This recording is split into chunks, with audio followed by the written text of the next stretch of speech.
I think that this world seems to be going through such a dark period in so many different ways that, yes, a lot of people are feeling very, very hopeless.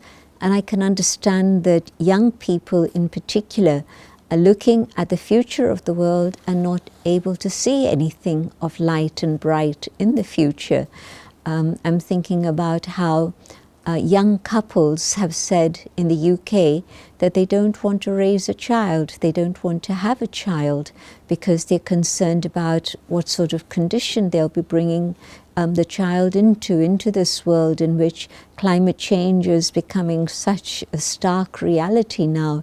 It's no more a scientific fact, but it's a reality of our experience today.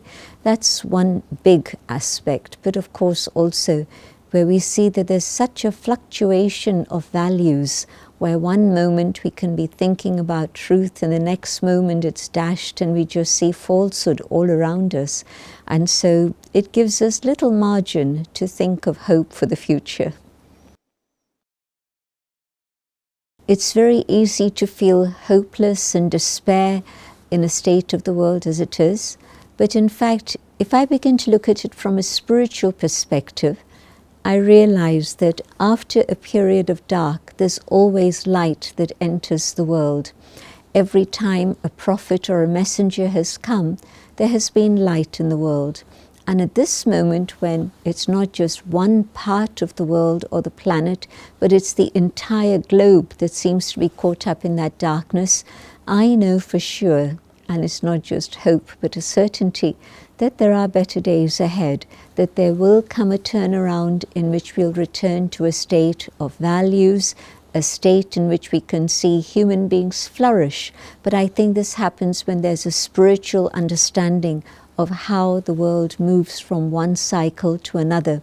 And so, yes, I think that just as gratitude is something to practice, the experience of God's love is something to practice and become aware of. In the same way, I think we can cultivate hope. And this is based on three things. One is the awareness of the natural goodness, the inherent goodness of every human soul. And secondly, there's the understanding that there is a supreme parent who protects us and will intervene to help us and pull us out of despair and darkness. And I think this is that period now of a new beginning, a transition to a better world. And thirdly, that the seasons keep changing. You don't have winter when the trees are stark without any leaves. It doesn't carry on forever. But winter is a time of recharging, and then we see the result of that, the rejuvenation in spring, and we see the full blossom and bloom in summer. And so in the same way, I feel that time is now moving in that direction.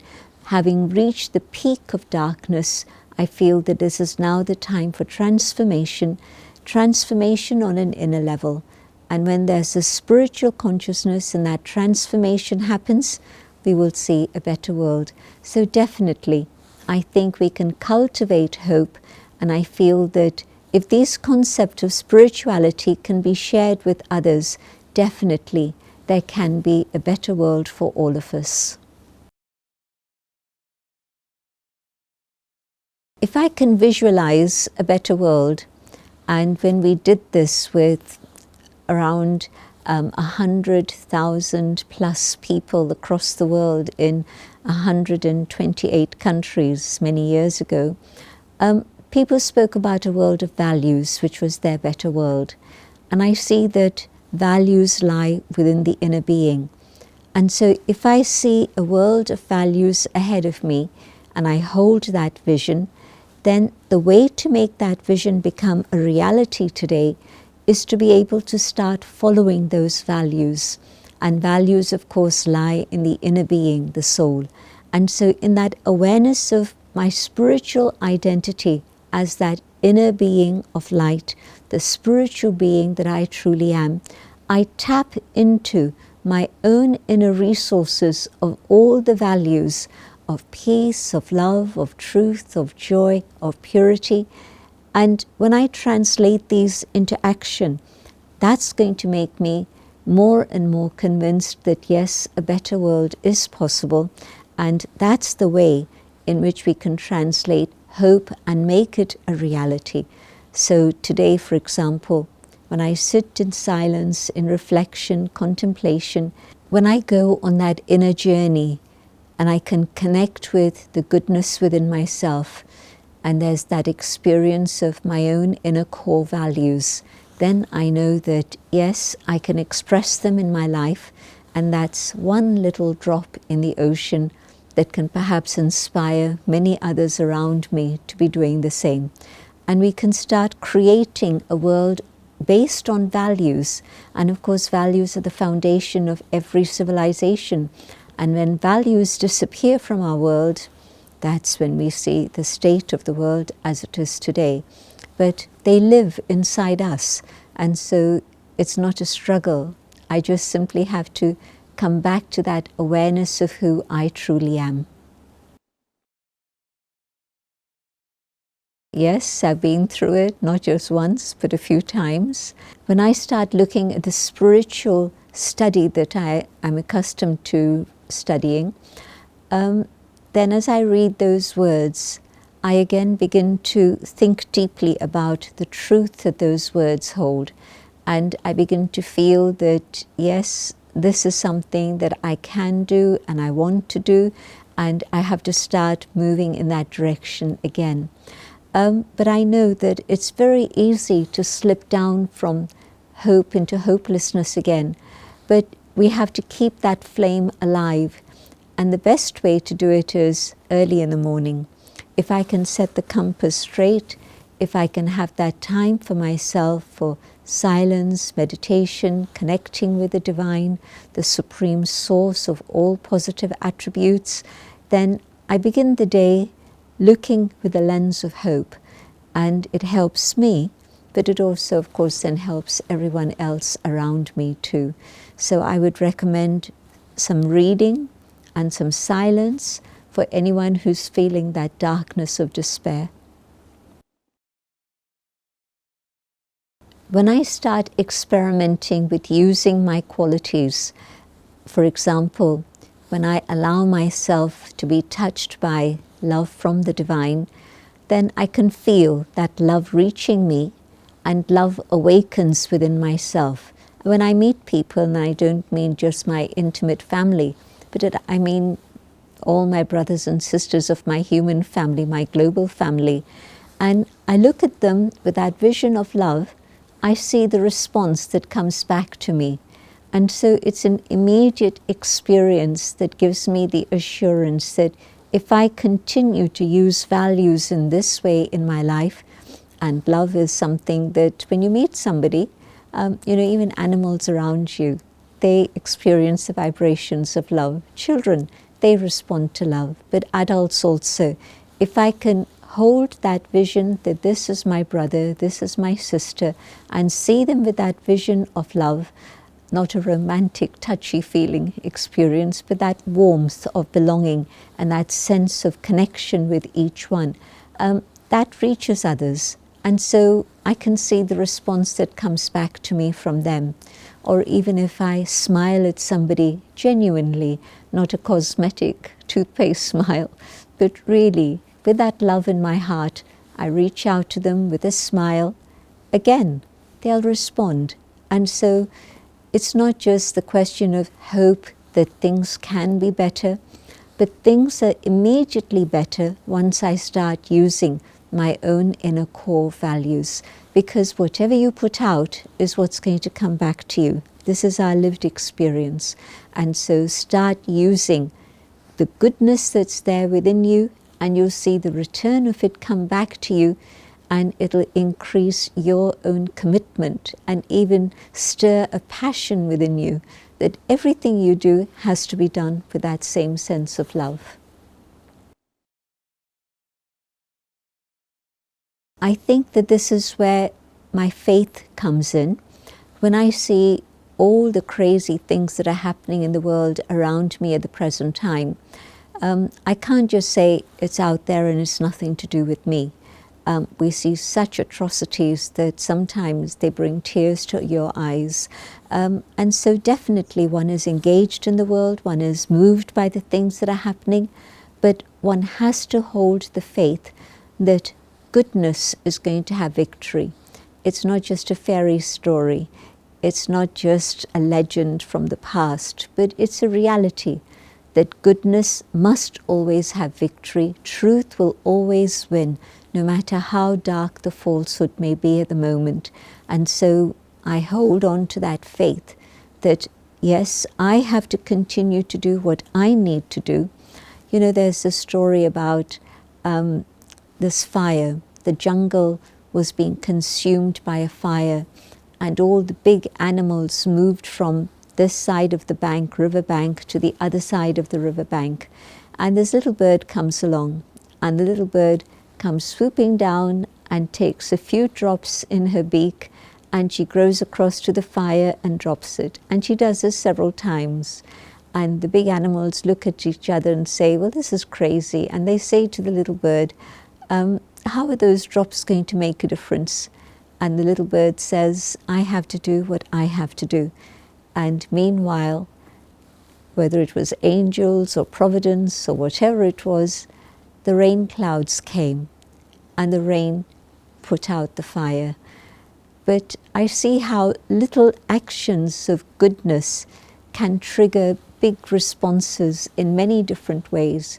And so sometimes we have the sense of hopelessness. Well, what can I do? How can there be a difference in whatever it is I'm doing?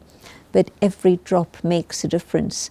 And who knows what the critical point is when things will turn around and move in a different direction. But I need to keep my compass straight and do what I need to do.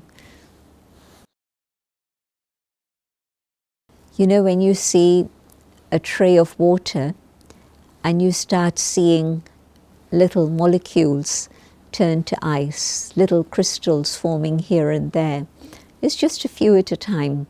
And you can even count them, one here, a few here, a few here.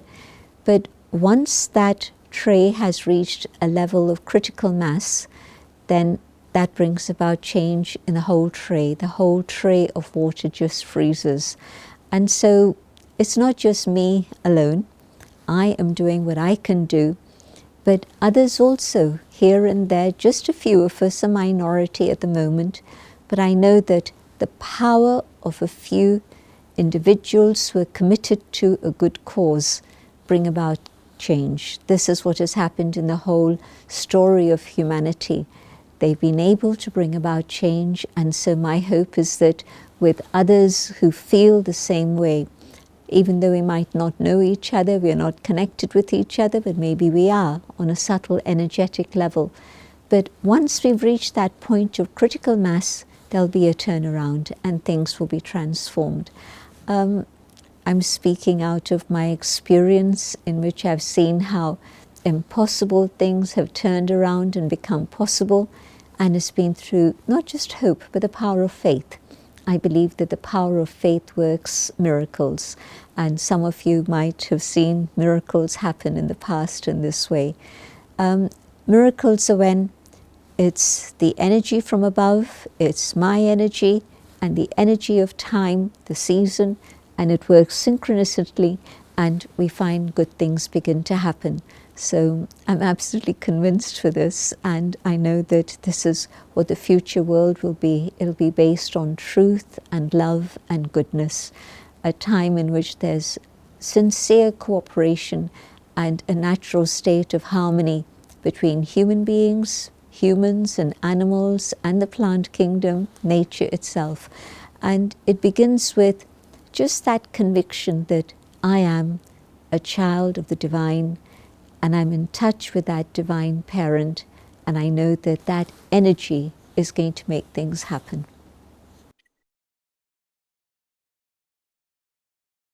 When we start our journey on this planet, we begin with a huge amount of energy. And because of that energy, everything moves in a state of harmony. And as we gradually use that energy, that available power begins to entropy, and we come to a state of a state where there's atrophy, where there's no more that energy. Now, how can we recharge ourselves just with human effort? There's no way that we can connect the spirit with anything external that can give us that energy that we need. And so this is why I think that the present time in which so many people are now interested in different types of spiritual yoga, in aspects of meditation and the inner journey and the inner work, we're turning towards a source that is unlimited, the divine source of available power. And when we connect with that source, we're able to draw that energy into ourselves. And the energy that we had lost is again recouped. And we're able to use that energy in our life in a very practical way to do the things that we know are right, but we don't always have the power and the capacity to do that. But now with this additional dimension of connecting with the source, we're able to recoup that energy. And so having come down the ladder to the state of no energy, now we're able to recharge and come back to a state where the soul is fully charged and we're able to use all the goodness of the spirit of the soul once again in a very practical way in our lives. So I believe that that connection with the source and the intervention of the source who comes and teaches us how to make this connection by forgetting about the externals and thinking about the inner being. You know, there was a program organized by Spirit of Humanity, a group of partners who make this program happen every 2 years. And this time, the president of Iceland, she was speaking to a gathering of about 300, so I'm sure it's public information. What she said was that we see a lot of problems outside, and it's human beings who've created all these problems. Now, we've tried all the methods outside to try and resolve all these problems, but they only seem to be getting worse. I believe we can change things and make a difference if we look inside. And of course, the journey inside is not just my own inner being, recognizing who I am and my original truth, but I need to connect with the source. And then that ignites again that flame in which my own truth and love and goodness emerge. And so it needs both. And the third is, of course, the right time. And it is the right time. But it's the power that comes from the divine, my own connection with the divine, and the right time. And I think that this is now the congruence of all of these energies. It has to be that I make spirituality part of my daily life. It's not just something I do once a week on Friday or Saturday or Sunday, but it's something that I do daily, and not even daily. But can I come back to the inner being, the awareness of who I am, and the connection with the divine, maybe every time I drink some water. When I'm hydrating the body, can I hydrate the soul? Can I again make that connection so that that flame of truth continues to shine, and I'm able to hold on, not just only to hope, but the certainty that goodness will win, and no matter what's going on outside of me at the present moment, I see all of that, I understand all of that, but yet I know that that's not going to be forever. It's only a little blip at the moment. And I'm not demeaning any of the things that are happening. I recognize the importance of all of that, and of course the value of human life. But the more I stay true to my own practice and continue to follow the path of truth and allow that goodness to keep emerging at all times, I know that that circle will continue to spread. I mean, the story of the Brahma Kumaris is an interesting one. Brahma Baba, the founder, had a vision of this better world. And from one person, we are now 1 million people who followed these ideas of spiritual truth in their lives. Many, many friends and good wishers, well wishers, but not counting those, it's impossible to count that. But 1 million people across the world, across the globe, who are actually following these ideas in their lives. They wake up very early. I won't tell you what time, it'll scare you, but they wake up very early and they're practicing these things through the whole day. And so they're creating spheres of influence everywhere. And I think it's going to work.